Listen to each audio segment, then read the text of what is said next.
Hello everyone. आज day 7 में हम सब रिवाइज करेंगे जो भी हम डे 1 से डे 6 तक रीड करे थे। ठीक है, बैंकिंग अवेयरनेस पढ़ रहे हैं हम, स्टार्टिंग विद फाइनेंशियल इंक्लूजन।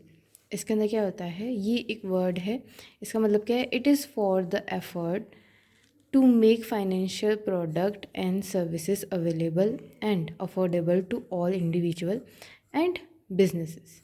इसका मतलब होता है कि जो भी बैंकिंग की सारी चीज़ें वो प्रोवाइड करी जा सके हर एक प्लेसेस पे, और वो कौन करता है, उस इंसान को बोलते हैं बिजनेस कॉरेस्पॉन्डेंट। ठीक है, वही they are the retail agents engaged by banks for providing banking services at location other than bank branches ATM। Okay, ये वो इंसान होते हैं जो प्रोवाइड कराते हैं। नाउ हमने BSBD पढ़ा था, BSBD के हमने कुछ पॉइंट्स पढ़े थे। सबसे पहला था ये, BSBD can open by individual without any initial deposit. कोई भी खुला सकता है इसको। नो फ्रिल अकाउंट मतलब ज़ीरो बैलेंस रख सकते हैं इसके अंदर। इसके अंदर 1 लाख से ज़्यादा डिपॉजिट नहीं होनी चाहिए 1 साल में। मैक्सिमम बैलेंस इसके अंदर 50,000 हो सकता है, और 10,000 आप 1 महीने में निकाल सकते हो ईज़िली। और एक बैंक के अंदर या तो एक PSBD बैंक होगा या तो रेगुलर सेविंग अकाउंट वाला बैंक से अकाउंट होगा। और रेगुलर सेविंग अकाउंट जो होता है उसको आप कभी भी चेंज करा सकते हो BSBD में। इसके अंदर कोई लिमिटेशन नहीं होती, डिपॉजिट में आप कितने भी डिपॉजिट कर सकते हो। मतलब आप हर दिन जाके 1-1 रुपये डिपॉजिट कराओगे तो भी कोई दिक्कत नहीं। Next, banking in India. Bank क्या होता है, जो कि डिपॉजिट एक्सेप्ट करता है, प्रोवाइड कराता है लोन को। इसके फंक्शन थे primary function, secondary function. Deposit accept और लोन एडवांसेस इसके प्राइमरी फंक्शन होते हैं, जिसके बारे में हम डिटेल में पढ़ा था। Type of deposits, demand deposit, term deposit. Demand के अंदर होता है saving account, current account. Term के अंदर टाइमिंग होती है, इसलिए रिकरिंग डिपॉजिट अकाउंट और फिक्स्ड डिपॉजिट अकाउंट। इंटरेस्ट इसके अंदर मिनिमम होता है, करेंट अकाउंट में नहीं देते क्योंकि बिजनेस वाला होता है ये। ठीक है, रिकरिंग अकाउंट में FD से कम और सेविंग अकाउंट से ज़्यादा होता है, और इसमें सबसे ज़्यादा होता है। इसके अंदर टर्म्स नहीं होंगी डिमांड्स में, इसमें टर्म्स होगी। इसमें 6 मंथ मिनिमम है, मैक्सिमम 10 ईयर। इसमें 7 डे मिनिमम है, मैक्सिमम 10 ईयर। OD फैसिलिटी हमने पढ़ी थी, overdraft. Now loans and advances में हमने पढ़ा था फॉर लॉन्ग टर्म होता है लोन्स, और एडवांसेस होते हैं शॉर्ट टर्म के लिए। और एडवांसेस की टाइप हमने पढ़ी थी ओवरड्राफ्ट। ओवरड्राफ्ट क्या होता है, जो एक बैंक अपन को एक्स्ट्रा मनी लिमिट दे देता है कि आप इतने और निकाल सकते हो बिना किसी पेपर वर्क एंड समथिंग के लिए, तो उसको ओवरड्राफ्ट कहते हैं। कैश क्रेडिट, अगर आप एक कस्टमर हो, अगर आपका करेंट अकाउंट नहीं है और आपको चाहिए कुछ लिमिट पैसे की, तो आप बैंक के पास जा सकते हो और कैश क्रेडिट निकाल सकते हो। जैसे वो आपके लिए अलग से एक कैश क्रेडिट अकाउंट खोल देंगे, और ये शॉर्ट टर्म के लिए होता है, 1 साल के लिए, और ये बिजनेस वाले लोगों के लिए होता है। ठीक है, डे टू डे एक्सपेंसेस के लिए कैश क्रेडिट समझ आ गया। बिल डिस्काउंट, अगर आप एक बिजनेसमैन हो, एक रेस्टोरेंट चलाने वाले हो, और अगर आपका एक कस्टमर को आपने बिल दे दिया, अगर आपको जल्दी पैसे चाहिए तो आप बैंक के पास जा सकते हो, वो बिल लेकर वो आपको पैसे दे देंगे। ये वाली चीज़, पर वो कुछ अलग से पैसे भी लेता है। The party gets the fund without waiting for due date of the bill. Now हमने पढ़ा था पेमेंट बैंक के बारे में। पेमेंट बैंक सबसे शॉर्टली हम समझेंगे। मिनिमम 100 करोड़ चाहिए इसको खोलने के लिए। ये सिर्फ डिमांड डिपॉजिट एक्सेप्ट करता है, डेबिट कार्ड देता है। फॉरेन इन्वेस्टमेंट होना चाहिए 74%। 25% रूरल एरिया के अंदर इसकी ब्रांचेस होनी चाहिए, और एक इंसान से 2 लाख से ज़्यादा वो पैसे नहीं ले सकता, मतलब वो डिपॉजिट 2 लाख से ज़्यादा नहीं करवा सकता है। लोन नहीं प्रोवाइड कराता, अगर वो टर्म ही ना तो रिकरिंग और ना फिक्स अकाउंट कराता है, ना ही लोन प्रोवाइड कराता है। फर्स्ट पेमेंट बैंक था Airtel payment bank. Now small finance bank के अंदर आपको 200 करोड़ चाहिए होंगे, प्लस आपको 10 साल की एक्सपीरियंस ही होगा बैंकिंग में।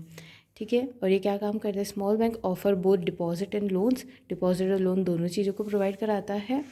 फॉरेन इन्वेस्टमेंट आपको वही 74% होना चाहिए। और PSL रेट, PSL मतलब प्राइवेट सेक्टर के यहाँ पे कितना देना होगा, 75% देना होगा। अगर आप पेमेंट बैंक वाले हो और अगर आपको इसको चेंज कराना है तो आपको 10 साल में से 5 साल का एक्सपीरियंस होके भी आप ये बन सकते हो। अर्बन के अंदर अगर आपका अकाउंट है तो आपको 200 करोड़ की जगह 100 करोड़ ही देने पड़ेंगे, पर विद इन 5 ईयर आपको उसको 200 करोड़ करने पड़ेंगे। फर्स्ट स्मॉल फाइनेंस बैंक कौन सा था, capital small finance bank limited, और टोटल कितने, 11। और लेटेस्ट वन है unity small finance bank limited. Now हमने पढ़े थे total 5 all India financial institute. पहला था नबार्ड, नबार्ड कब हुआ था, 12 जुलाई 1982। चेयरमैन थे CGKV मुंबई, इसका हेडक्वार्टर है। हम ये वाला एरिया ज़्यादा कवर करेंगे। नाउ नबार्ड इस्टेब्लिश हुआ था, अभी हमने पढ़ा 1982 पार्लियामेंट एक्ट के द्वारा। उसकी जुरिस्डिक्शन मिनिस्ट्री ऑफ फाइनेंस। इसके रोल क्या है, regional rural bank and apex cooperative bank. Ownership किसकी है, गवर्नमेंट ऑफ इंडिया की। इनिशियली वो 100 करोड़ में स्टार्ट हुआ था, अभी उसकी हो गई है कैपिटल 30,000 करोड़। और ये कौन से कमेटी से बना था, तो क्रेफी कार्ड। सबसे पहले गवर्नमेंट ऑफ इंडिया ने एक कमेटी को फॉर्म किया, वो कमेटी फॉर्म हुई, उसके बाद उस कमेटी ने इस्टेब्लिश किया, इन जो नाम यहाँ पे लिखा हुआ है B Sivaraman is appoint as the chairman of this committee. और इस कमेटी ने ही नबार्ड की स्टार्ट किया था, ठीक है। नाउ स्टार्टिंग में पूरा का पूरा मतलब 72.5% RBI के पास में था, तो उसने 71.5% 1430 करोड़ में दे दिया था गवर्नमेंट ऑफ इंडिया को 2010 में। बचा हुआ 1% ने 20 करोड़ दी, 1% 20 करोड़ का था जो उसने दिया था 2019 26 फेब को। नाउ अब हम पढ़ेंगे NHB, नेशनल हाउसिंग बैंक।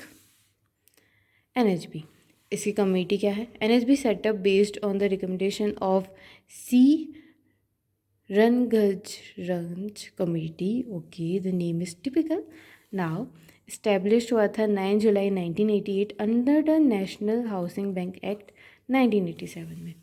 और नाउ एक्ट के बारे में डिफाइन पूरी डिस्क्राइब कर रखा है कि पहले ही किसी और के पास पावर थी, पर ये एक्ट आने के बाद में पावर पूरी किसको दे दी गई थी, RBI को। शेयर होल्ड कितना है, 100% गवर्नमेंट ऑफ इंडिया का है। और ये मिला पूरा 1450 करोड़ में, ठीक है। किससे मिला था ये, RBI से। ये भी मिनिस्ट्री ऑफ फाइनेंस में आता है। Now SIDBI, small industrial development bank of India. इसकी ये सेटअप हुआ था 2 April 1990 under act of Indian parliament. Establish हुआ था by government of India as a wholly owned subsidiary of IDBI bank. मतलब स्टार्टिंग में जो IDBI उसके पूरा पैसा लगा हुआ था, फिर उसके बाद वो डी लिंक्ड हो गया इससे, कब हुआ था, मार्च 27 2000 में। ये मिनिस्ट्री ऑफ फाइनेंस में आता है। पर इसकी जो शेयर होल्डिंग है वो डिफरेंट है, कुछ गवर्नमेंट ऑफ इंडिया की है, कुछ SBI की, कुछ LIC, नबार्ड और कुछ others. Now EXIM bank, export import bank. Act पास हुआ था सितंबर 1981, ऑपरेशन मतलब स्टार्ट हुआ था ये 1982 में। इसका प्राइमरी फंक्शन क्या है कि फाइनेंस फैसिलिटीज़ और प्रमोट करना इंडिया इंटरनेशनल ट्रेड को। शेयर होल्डिंग इसमें भी 100% किसकी, गवर्नमेंट ऑफ इंडिया की है। नाउ नेक्स्ट फिर सबसे न्यू वन और सबसे बड़ा टॉपिक है ये भी मुंबई में है, बोर्ड ऑफ डायरेक्टर की द्वारा गवर्न किया जाता है, और ये 5th वन है। नाउ नेफिट, सबसे पहले हम ये पढ़ेंगे regulation and supervision.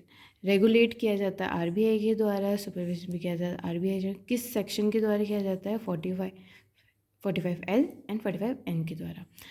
RBI act 1934, RBI act 1934। Now capital structure 100% ये गवर्नमेंट ऑफ इंडिया का है, और गवर्नमेंट ऑफ इंडिया ने इसका कितना कर दिया है अभी तक, 20,000 करोड़, इतने इनके पैसे लगे गवर्नमेंट ऑफ इंडिया के। स्टार्टिंग में गवर्नमेंट ऑफ इंडिया ने ग्रांट किए, ग्रांट मतलब कि दे देना, उसको वापस पैसे नहीं देने होंगे, जैसे कि अपनी वो मासी मामा ये पैसे दे के जाते हैं ना, वैसे ही सेम कि आप उनको वापस नहीं करोगे, वैसे उन्होंने ग्रांट किए थे 500 करोड़ स्टार्टिंग में। ठीक है। अथोराइज कैपिटल मतलब टोटल है कितना इसमें पैसा लगा हुआ, तो टोटल है 1,00,000 करोड़ और इसके नंबर ऑफ़ शेयर है 10,000 और एक शेयर है अगर 10 रुपये का, तो टोटल इतना हो गया। अब गवर्नमेंट चाहती है कि वो 26% रखे इसका शेयर और बाकी सब वो बेच देना चाहती है। ये फ्यूचर प्लानिंग टाइम समझो। ठीक है।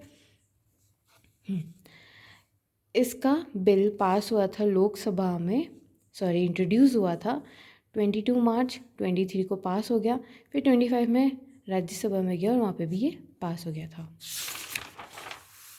नाउ हमने कुछ प्रेसिडेंसीज पढ़ी थी, 3 प्रेसिडेंसी है, bank of Bengal, bank of Bombay, bank of Maharashtra. इनको मिलकर एक बना था इम्पीरियल बैंक 1921 में। फिर इसको हमने नेशनलाइज कर दिया और नेम रख दिया स्टेट बैंक ऑफ इंडिया। किसकी रिकमेंडेशन से? AD गोरेवाल कमेटी की। फिर कुछ 8 सब्सिडीज़ थी वो इसके अंदर ज्वाइन हो गई थी, आपको डिस्क्राइब में देखना पड़ेगा, जैसे कि बीकानेर और जयपुर ऐड हो गए थे 1963 में। फिर उसके बाद में सौराष्ट्र हुआ था 2008 में, इंदौर हुआ था 2010 में, फिर बाकी सब एक साथ हो गए थे 1 अप्रैल 2017 को। और इनके साथ में एक और बैंक हुआ था भारतीय महिला बैंक। भारतीय महिला बैंक भी मर्ज हो गई थी किसके साथ? SBI में। Important, first bank to be purely manage by Indian Punjab national of India. Purely हमने अभी कुछ एक MCQ किया है, उसके अंदर दूसरा नेम है। क्यों दूसरा नेम है? क्योंकि ये अभी है, पंजाब नेशनल बैंक अभी भी एग्जिस्ट करता है, पर वो जो हमने पढ़ा था वो एग्जिस्ट नहीं करता है, तो एग्जिस्ट के हिसाब से ये है।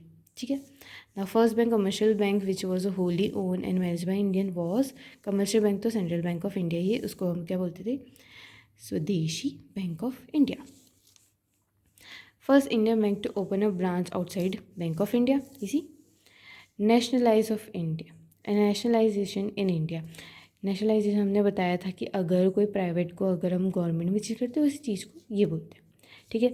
सबसे पहले 14 बैंक हुए थे 1969 में, फिर 6 बैंक हुए थे 1980 में, और इनका डिफरेंस दे रखा है, ये 50 करोड़ की कैपिटल पे थे, ये 200 करोड़ की कैपिटल थे, तो टोटल कितने हो गए? 20 हो गए। फिर उसके बाद 2 बैंक और मर्ज हो गए, 2 बैंक इसमें मर्ज हो गए, फिर कितने बचे? 17। नाउ इन 17 में भी 10 चेंज हुआ और 7 चेंज हुआ। 10 चेंज होके 4 बन गए, और वो 4 ये रहे, देखो ये है 4, ये है 10, ये 4 में बदल गए थे। ठीक है। और 7 वैसे, तो कितने हो गए अब? 11। टोटल नेशनलाइज बैंक कितने हैं? 11 है। और ये रहे नेक्स्ट 7। सो हमने डे 1 से डे 6 सारा रिवाइज कर लिया है, और अब हम MCQ करेंगे, तो आप शॉर्ट्स में देखना ये। Thank you guys.